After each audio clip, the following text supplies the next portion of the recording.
Welcome to Consistently Hashing with Gaurav. Hello, welcome to a brand new episode of Consistently Hashing with Gaurav. In this video, what we'll be talking about is Elasticsearch.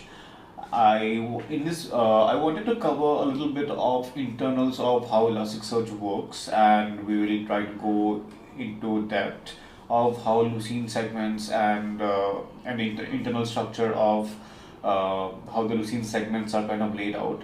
Why this is important is to understand how different kinds of write patterns help us in improving the performance of Lucene, and that's why we kind of try to understand the internals anyway, right? So I'll also in the beginning I'll also go over a few basics about Elasticsearch. I'll not go very deep into it, but that's primarily to just provide a recap so that if someone who does not have prior experience with Elasticsearch looks at this video, they can at least understand the terms and go and take a look at it, right? Okay, so let's start. I have a few notes that I wanted to share, so let me start sharing my screen.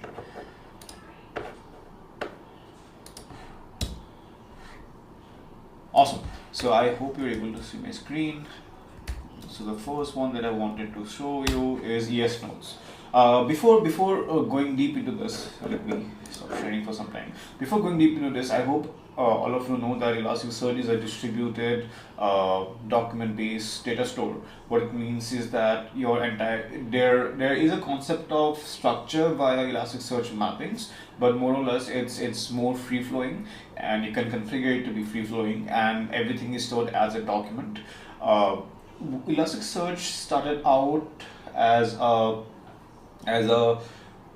search-based database. So what it means is back in 2010 or back in the 2010s, right? So Google's search engine was something very something of very high scale, and a lot of people were looking up to it. So Elasticsearch was one of the first databases which became very popular for search based for search based queries, and even today, if you ask someone how do I implement search in my website or my web application, everyone is going to say Elasticsearch. Since 2014 or 2015, they have done a lot of things to improve the overall handling of numbers as well, and that is what I wanted to kind of go deeper into as well. When I first encountered Elasticsearch in 2016 or 17, when I was working on a problem, MySQL problem, and it wasn't able to kind of handle the load, and I was mainly looking at Elasticsearch as something to be able to distribute the load across multiple clusters and still be able to handle the kind of queries we are looking towards, right? It handled the load beautifully, but I also and that is when I went into the internals to understand how the data is laid out. I came across various beautiful concepts like BKD trees, which is basically k-dimensional trees, and if you're new to it, I definitely suggest that you go and give it a read. It's mind-boggling how different planes are laid out in Elasticsearch, and how you can have different dimensions of searches on Elasticsearch. But yeah, so enough of the history. So let's get down into the internals. In Elasticsearch, each document belongs to a specific shard. Now, what is a shard? A shard is a functional and scalable unit which basically contains multiple documents, and it has multiple replicas. So it's a physical container unit of your entire of your data. If you look at it internally, it correlates to an actual Lucene index. So Lucene is the underlying storage engine which powers Elasticsearch. Uh, so shards have a concept of scale to it, and it also has a concept of durability and reliability to it. Now, So let's take the concept of, let's understand few similarities between different data stores, right?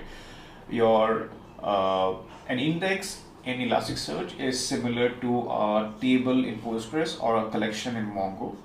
A document in Elasticsearch is similar to a row in Postgres and MySQL, right? Now, an index is made up of multiple shards. So that means that that all your documents that you have in your index in Elasticsearch are divided up into different shards.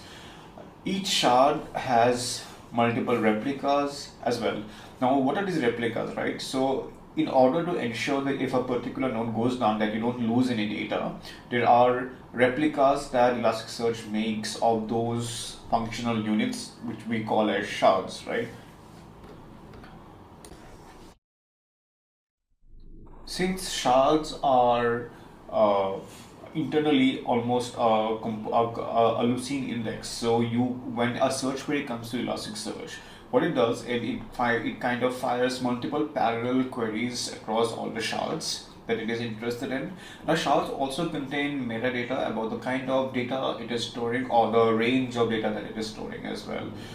So even before so even so when the request comes to Elasticsearch can understand, or it can gather, or it can calculate what shards it is interested in. Now, of course, if you do a full scan query, or if you have a very vague query, you may not be able to, you may still have to look at all the shards to kind of answer the response.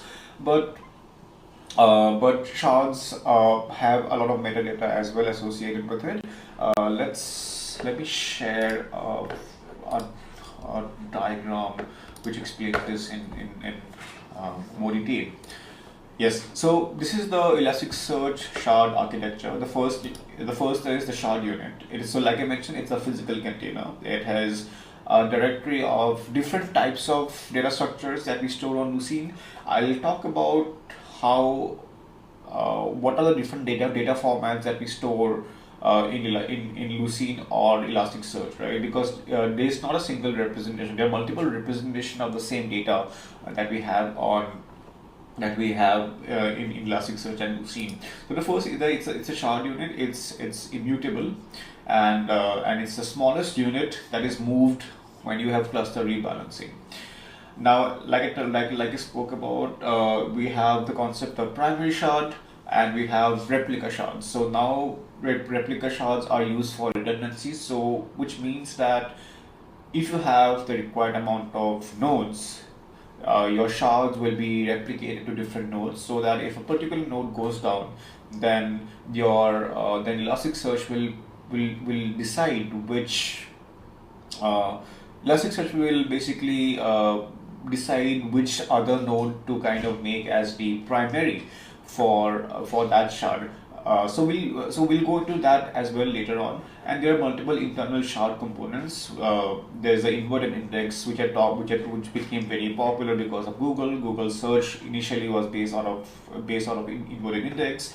Big trees are used for geospatial searches, and then you have translog and a global checkpoint. We'll go into this in a lot more detail. So that's the definition of what a shard is in a nutshell.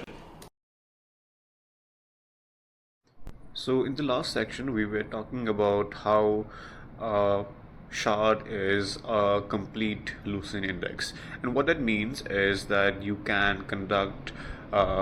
So our Lucene index is fully capable of conducting searches on its own, and it does not need any other additional metadata or information from any other source. So all the information that is required for Lucene to do a search is available in that specific composable unit, right?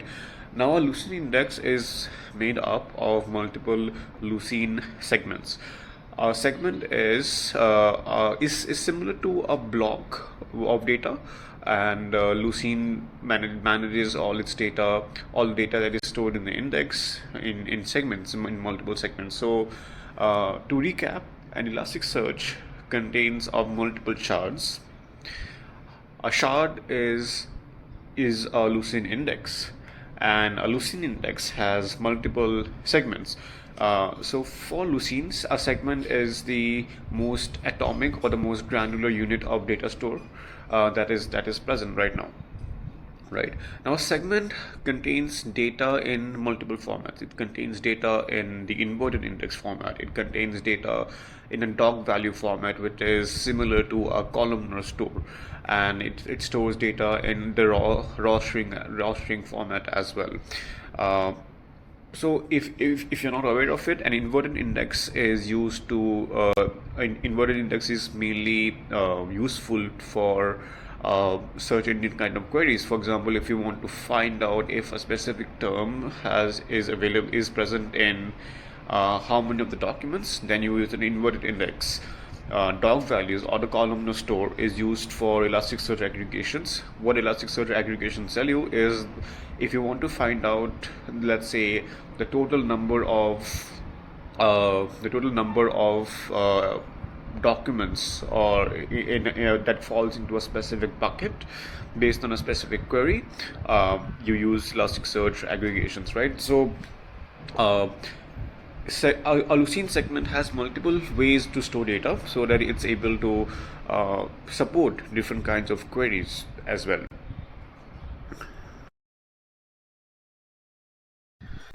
A Lucene segment is immutable. What that means is what it means for Elasticsearch. So let's assume that you have a document and you you insert a document, right? So that document gets appended to a segment, uh, right? And now you want to go back and you want to update the document. Want to update few attributes of that document. In other data stores, what would happen is that Lucene would uh, find the row where it is present, or the storage engine will find the row which is present, and it would go and modify it in place. Right, it modify that specific location on the disk/memory where the data is being stored. But Lucene has made its segments immutable. What that means is that if you want to write a new data to a new if you want to update an existing entry, you have to insert it into you have to do an append only operation. You cannot update it in place. So how Lucene handles it is that it finds the existing document, it marks the metadata, it marks metadata as the document has been deleted. So there's a bit set operation which is done there to kind of mark it as deleted, so that when that document is encountered in subsequent searches, it's kept. It's not considered for any of the search operations. Then it goes and enters a new document with the updated values. So that's how updates happen in Lucene. Another thing that Lucene does very frequently is okay. So now that I mentioned that any kind of update also leads to new segments being created, so Lucene has to continuously ensure that the number of segments don't go out of control. Why does it have to do that, right? Because if you have a lot of segments, then the parallelism that is required for Elasticsearch to understand where the data may be laid out is too high, right? And that can kind of require a lot of resources. If there are lot of less segments, right? I mean, if you don't have enough or adequate number of segments, what would happen is Elasticsearch would not be able to fully parallelize its operations. So it will not be able to use the resources available to it. So Lucene has to maintain a definite set, a fixed, not a fixed set, a good set of segments.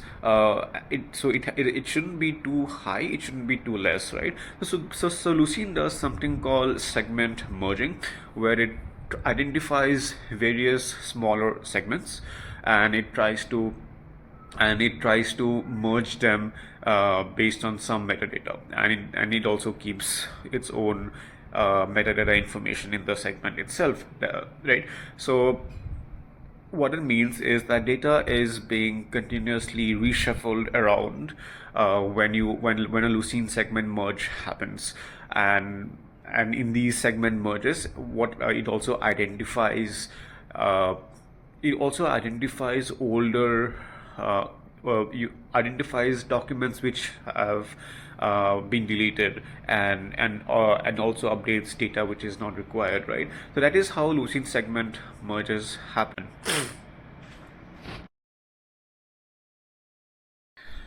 Now you may have a question, right?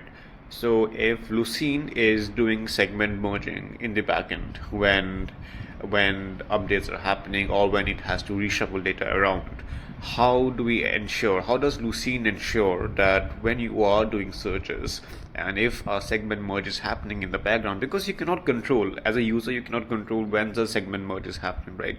So how does Lucene ensure that your searches are always able to uh, identify the segments which were present before when the search started, and that it does not lose data if there is an ongoing segment merge happening already. So what happens is when a query comes to a Lucene segment or a Lucene index, the Lucene index, based on the metadata which is present for all Lucene segments, it identifies which Lucene segments that it has to touch. For example, for query A or for query 1, let's say it has to touch segment A, B, C, D, right? And let's say there's a merge happening on segment C and D. Uh, when a query starts, Lucene ensures that Lucene basically maintains reference counters to of a query to a segment, because you already identify what segments you want to touch before the query is executed. Uh, if there is a segment merge happening, and if there's if there's any update to your segment, what Elasticsearch or slash Lucene does is that it kind of it maintains a shadow representation of the older segment or the segment which has to be deleted on the disk, so that the query can run and it can finish, and it can still refer to the old segment, and it does not have to worry about the new segment which is being created, because it does not know about the new segment, right? And it cannot modify the segments it has to read from in while it's executing the query. So if so as I gave an example, when segment C and D are kind of being merged to form segment E, the query which started in the beginning will not have any idea of segment E, so it will still refer to segment C and D. Now Lucene is intelligent enough to kind of redirect those queries to segment C and D, the shadow representation, and any kind of newer queries will not refer to C and D at all. It will only refer to A, B, and E, right? Once the reference counters for the shadow segments are down to zero, that is when Lucene goes ahead and deletes the unused or the deprecated segments. With all these talks of the internals of Lucene segments, you may be wondering, why do we even need to bother about this? Well, we need to bother about it because it directly affects the kind of queries that we want to perform, and the kind of representation that we want our data to have. From a very practical experience recently, we were in one of the projects I was working on. We were storing data in a denormalized format. A denormalized format means that you basically collect information from multiple sources and you have everything in the same document, right? So that's very good for reads, because the entire document is stored as a block in a Lucene segment, right? So that anytime you fetch that specific block, you basically have access to all the fields, so it becomes very easy for any kind of correlation between attributes in a document, right? So it's very good for reads. But if you have a document which keeps getting updated very frequently, the problem is, like I said, any kind of updates when it happens to Elasticsearch, to an Elasticsearch document, it basically enters a new document, or it appends a new document to a Lucene segment, which means that if you keep doing this kind of operations very frequently, and if the size of the documents are large, let's say 1 MB, right, which is a pretty large document, uh, the amount of pressure that you put on the JVM memory, because you have to have a copy, you have to copy the entire block from memory, and then you have to insert it into a new segment, right? So the amount of memory required and the disk operations required is quite high. uh, so if you have a data representation which you have to update frequently, maybe identify those attributes which are being updated frequently and keep those in a normalized format, or in a different index, or uh, in a join field relationship, which is like a parent-child relationship, right? So that works for you. Of the problem with that, and why people don't do it naturally, is because you incur a 5 to 10x cost of 5 to 10x cost of query performance, of basically read performance, when if you store data in normalized formats. That's because you have to do that many operations to basically identify the relevant documents. So in the previous iteration, if you have a denormalized representation, you can have everything in a single query, right? You have all the information. But in a normalized data store, you have to fire multiple queries, then you have to correlate to it, you have to relate multiple documents together. So all in all, it becomes way more expensive. So do keep that in mind when you are designing the index structure for your next project. Let's talk about what happens when an Elasticsearch write happens.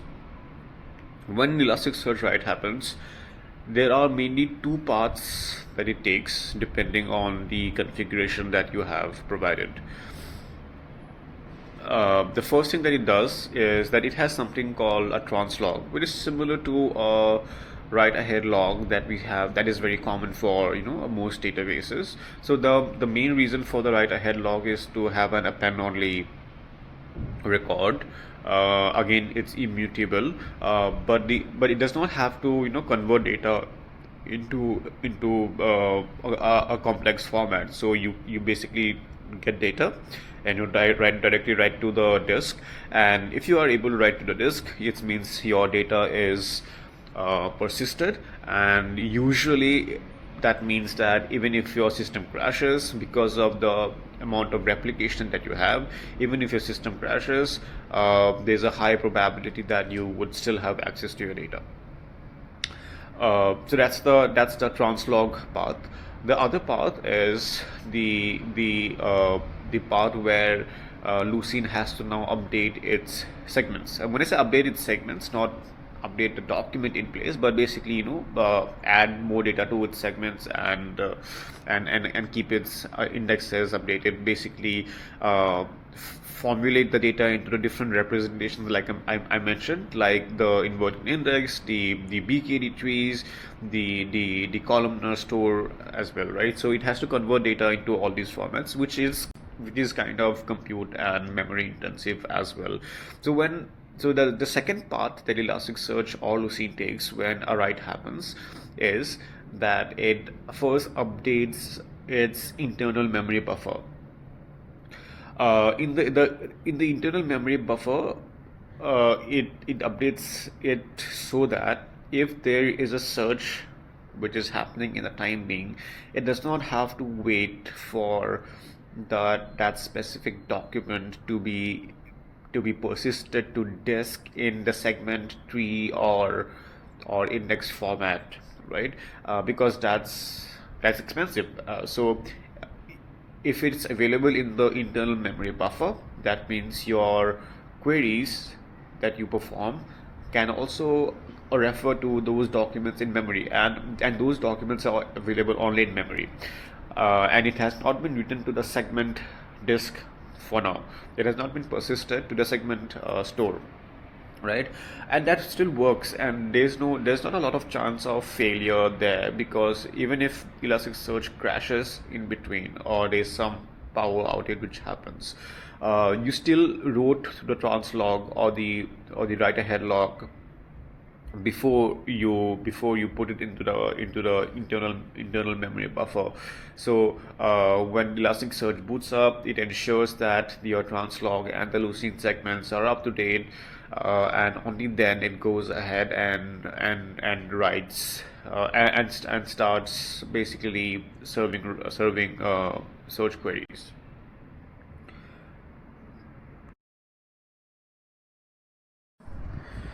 There are mainly three kind of Elasticsearch nodes.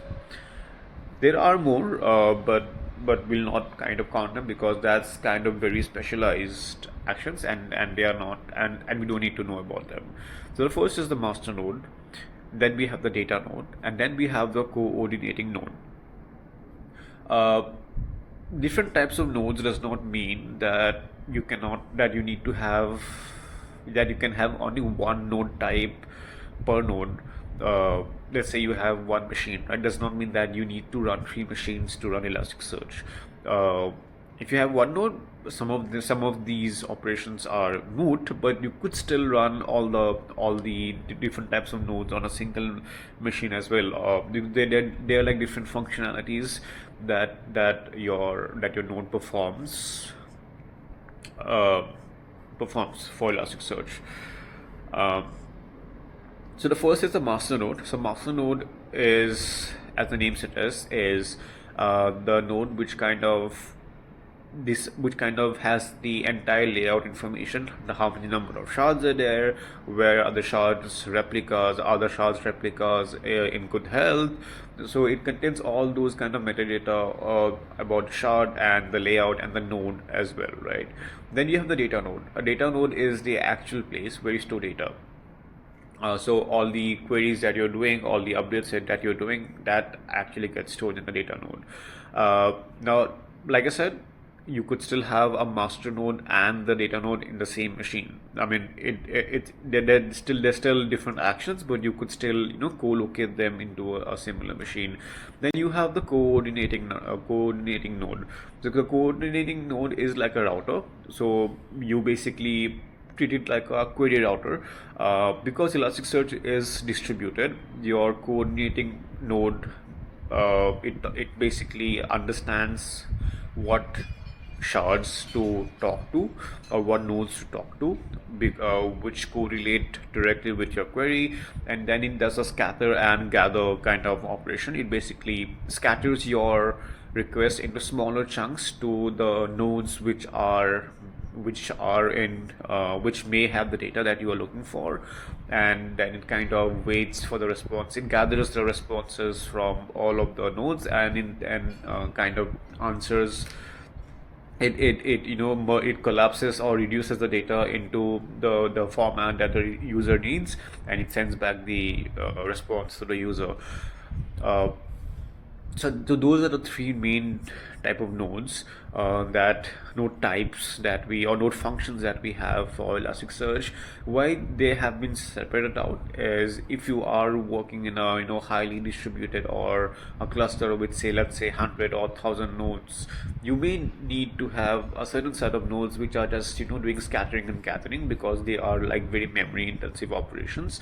You basically have to have large amounts of memory. Your data needs to have very high IOPS, high disk IOPS, and then you and a master node may have way more reliability than what you would require for from other nodes, right? So there are different use cases, there are different requirements for these different kind of nodes. So that is why Elasticsearch has these different types of nodes. Well, I hope you had fun understanding the internals of Lucene and how your decisions impact the performance and scale of your Elasticsearch queries.